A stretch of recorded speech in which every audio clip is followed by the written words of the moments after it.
Mata-mata Muslim di zaman Nabi Muhammad. Salah satu ilmu dalam khazanah Islam adalah kecemerlangan dan kemajuan di bidang militer. Cara kerja intelijen pun kerap diterapkan dengan sangat baik. Sejarah Islam mencatat bagaimana peran dan cara kecerdasan Muslim melancarkan aksinya di bidang spionase. Salah satunya sebagaimana disebutkan dalam beberapa perang yang bersejarah dalam Islam.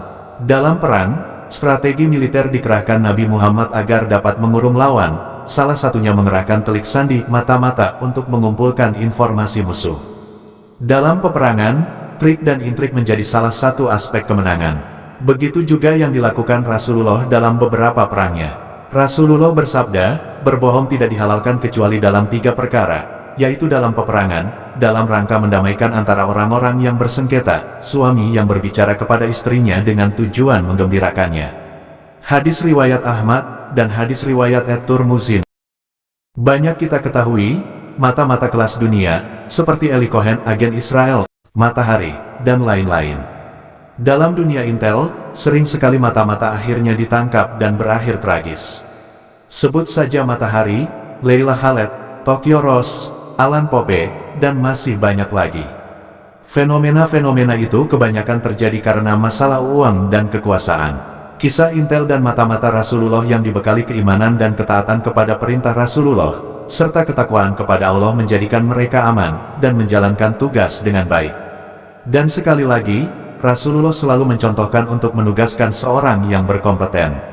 Satu hal yang menjadi poin terpenting adalah, bagaimana cara Rasulullah memilih orang yang berkompeten sesuai dengan firman Allah. Karena sesungguhnya orang yang paling baik di antara kamu ambil untuk bekerja pada kita, adalah orang yang kuat lagi dapat dipercaya. Quran, Surat Al-Qasas, ayat 26. Berikut beberapa intelijen Muslim di zaman Nabi Muhammad. 1. Huzaifah Al-Yaman. Huzaifah mengatakan, bahwa dalam perang Khandaq, di satu sisi, pasukan Muslim berhadapan dengan orang-orang kafir Makkah yang dibantu oleh orang-orang kafir lainnya. Di sisi lainnya, mereka menghadapi Bani Quraisyah, kaum Yahudi Madinah, yang setiap saat siap menyerang jika Madinah kosong. Mereka pasti akan menyerang keluarga kaum Muslimin juga. Bersamaan dengan itu, malam begitu gelap dan datang angin topan dahsyat yang belum pernah terjadi sebelumnya, juga sesudahnya. Jangankan untuk melihat orang lain, melihat tangan sendiri pun tidak dapat, karena begitu gelapnya. Halilintar sangat kuat menyambar diiringi gemuruh keras. Orang-orang munafik segera melarikan diri ke rumah masing-masing. Sedangkan kaum muslimin tinggal 300 orang yang tetap berada di tempat itu. Terhadap kejadian itu, Rasulullah menenangkan mereka satu persatu. Kemudian beliau lewat di depan Huzaifah. Ketika itu, Huzaifah tidak memiliki senjata untuk melawan musuh, juga tidak memiliki kain untuk berlindung dari udara dingin. Hanya ada sedikit kain yang dapat menutupi anggota badan yang penting hingga ke lutut, itu pun milik istrinya. Ia duduk menelungkup ke tanah. Rasulullah bertanya kepadanya, "Siapa kamu?" Ia menjawab, "Huzaifah." Karena dingin dan malu, ia tidak dapat berdiri dan tetap duduk terlengkup. Rasulullah bersabda, "Huzaifah, berdirilah. Pergilah ke tempat musuh, lalu bawalah berita yang sedang terjadi di sana." Pada waktu itu, ia sedang sangat ketakutan dan kedinginan yang luar biasa. Namun, karena demi menunaikan perintah Rasulullah, ia segera pergi. Ketika ia pergi, Rasulullah berdoa, "Ya Allah, jagalah ia dari arah depan, belakang, samping kanan, dan samping kiri, dari atas dan dari bawah." Huzaifah berkata, "Setelah Rasulullah berdoa untukku, rasa takut langsung hilang dari diriku, begitu pula dingin yang ada pada diriku. Setiap melangkah, aku merasa seolah-olah berjalan dalam kehangatan." Rasulullah juga berpesan, agar aku jangan melakukan apapun yang terjadi, dan segera kembali lagi. Setibanya di sana, ia lihat api unggun sedang menyala. Orang-orang mengelilingi api unggun sambil memanaskan tangan mereka di dekat api, lalu digosokkan ke perut mereka. Tiba-tiba, dari setiap penjuru terdengar seruan, "Kembali, kembali." Setiap orang menyeru agar kebilah segera kembali, karena tiba-tiba datang angin ribut dari 4 arah, dengan hujan batu yang menghujani kemah-kemah.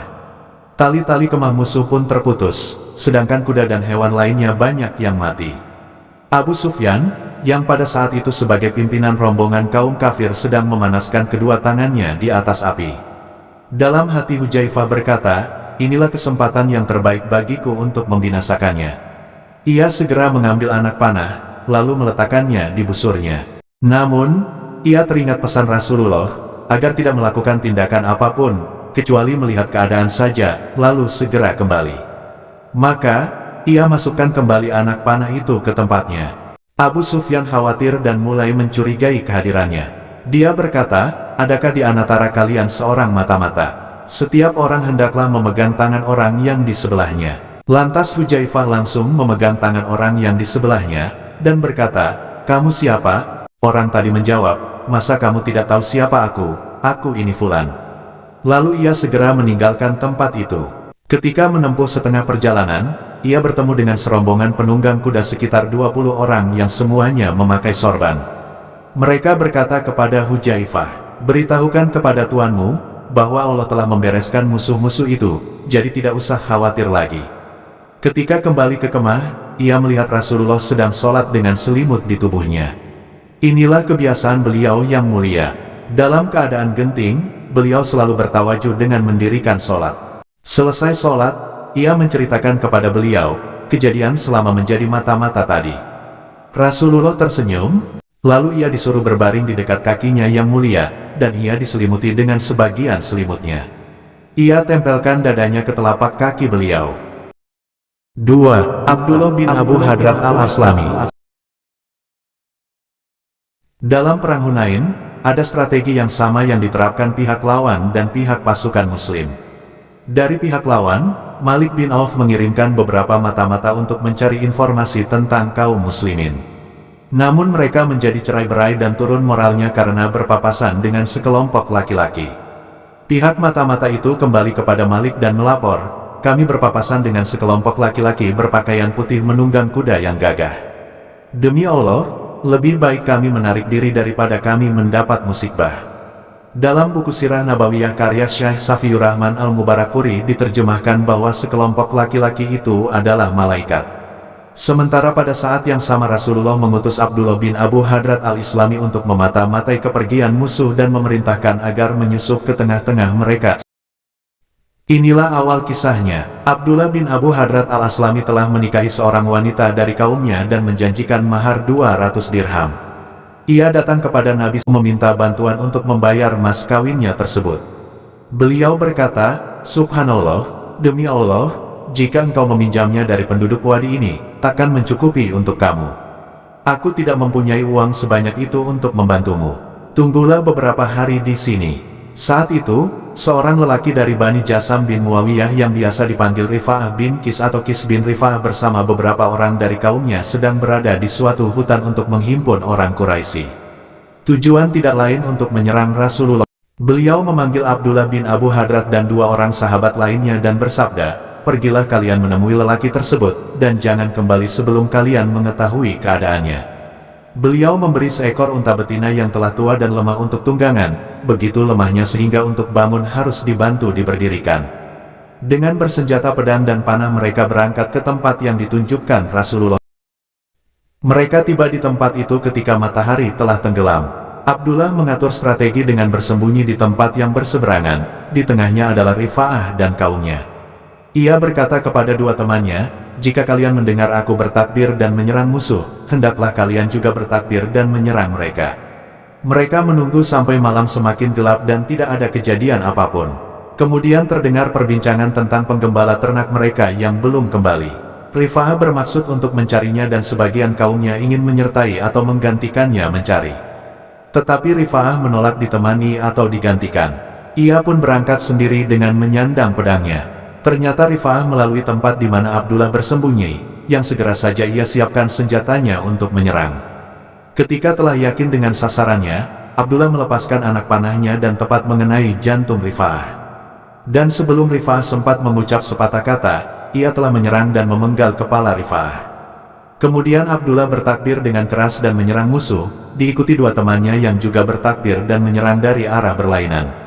Musuh pun ketakutan karena menyangka diserang dengan pasukan yang lebih banyak. Mereka lari menyelamatkan diri dengan membawa harta sekenanya, termasuk wanita dan anak-anaknya. Tetapi harta yang masih tertinggal masih lebih banyak lagi. Mereka bertiga membawa harta rampasan tersebut kepada Nabi, dan Abdullah diberi 13 ekor unta untuk biaya mahar dan pernikahannya. 3. Abbas bin Abdul Muthalib. Ia menjadi spionase Islam ketika Perang Uhud. Pertempuran Uhud adalah pertempuran yang pecah antara kaum muslimin dan kaum kafir Quraisy pada hari Sabtu, tanggal 23 Maret tahun 625 Masehi, bertepatan 7 Syawal 3 Hijriah. Pertempuran ini terjadi kurang lebih setahun lebih seminggu setelah pertempuran Badar.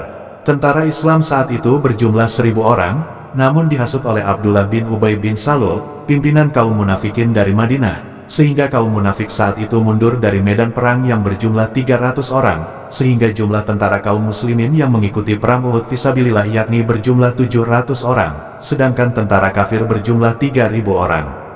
Syekh Safiyur Rahman Al-Mubarakfuri dalam kitab Sirah Nabawiyah menjelaskan adalah Al-Abbas bin Abdul Muthalib yang masih menetap di Mekah terus memata-matai setiap gerak-gerik orang Quraisy dan persiapan militer mereka.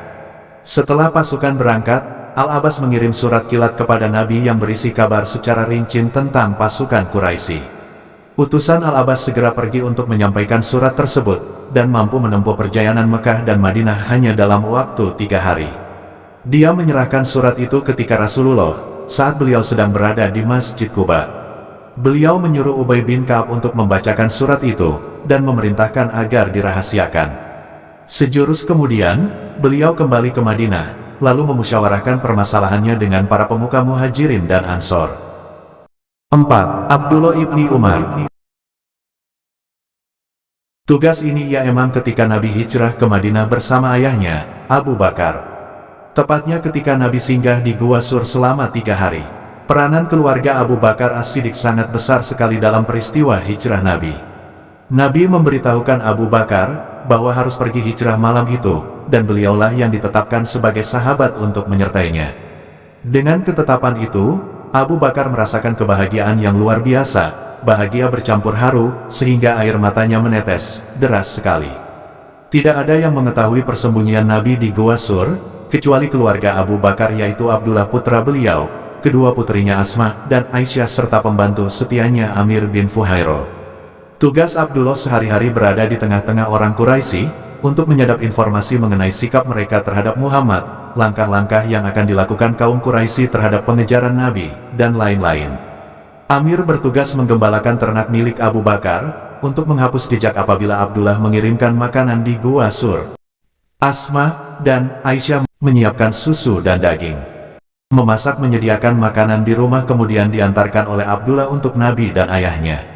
Setiap Abdullah berangkat ke Gua Sur atau kembali, di belakangnya, agak jauh sedikit selalu diikuti oleh Amir bin Fuhairo dengan ternak kambingnya yang banyak, dengan tujuan menghapus jejak Abdullah, agar tidak diketahui oleh orang-orang Quraisy. Abdullah bin Umar pun sukses mengumpulkan data dan informasi valid orang-orang Quraisy, dan menyampaikan pada Nabi Muhammad selama mengantar makanan di Gua Sur. 5. Nabi Muhammad. Ya, Nabi Muhammad juga pernah menjadi intelijen. Berikut kisahnya. Menjelang peristiwa Perang Badar, Rasulullah dan pasukan melakukan perjalanan menuju Badar. Setelah melewati beberapa bukit, maka tibalah mereka di Badar. Dari sana beliau melakukan kegiatan mata-mata bersama Abu Bakar. Tatkala mereka berputar-putar di sekitar pasukan kafir Quraisy, tiba-tiba mereka berpapasan dengan seorang Arab yang sudah tua.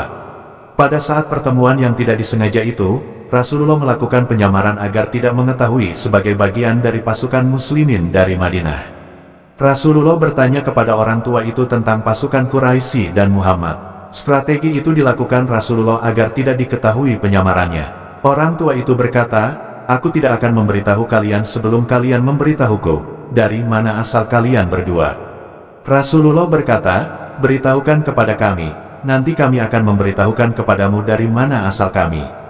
Jadi begitukah? Rasulullah menjawab, "Benar." Orang tua itu menjelaskan, "Menurut informasi yang kudengar, Muhammad dan rekan-rekannya berangkat pada hari ini dan ini. Jika informasi itu benar, berarti pada hari ini dia sudah tiba di tempat ini, tepat di tempat penghentian pasukan muslimin. Menurut informasi yang kudengar, Quraisy berangkat pada hari ini dan ini." Jika informasi ini benar, berarti mereka sudah tiba di tempat ini, tepat di tempat penghentian pasukan musyrikin Quraisy. Setelah selesai memberikan penjelasan, orang tua itu bertanya, "Lalu dari mana asal kalian berdua?" Rasulullah menjawab, "Kami berasal dari setetes air." Setelah itu Rasulullah dan Abu Bakar beranjak pergi meninggalkan orang tua itu. Orang tua itu melongo keheranan, "Dari setetes air yang mana? Ataukah dari setetes air di Irak?" ujar orang tua itu masih melongo.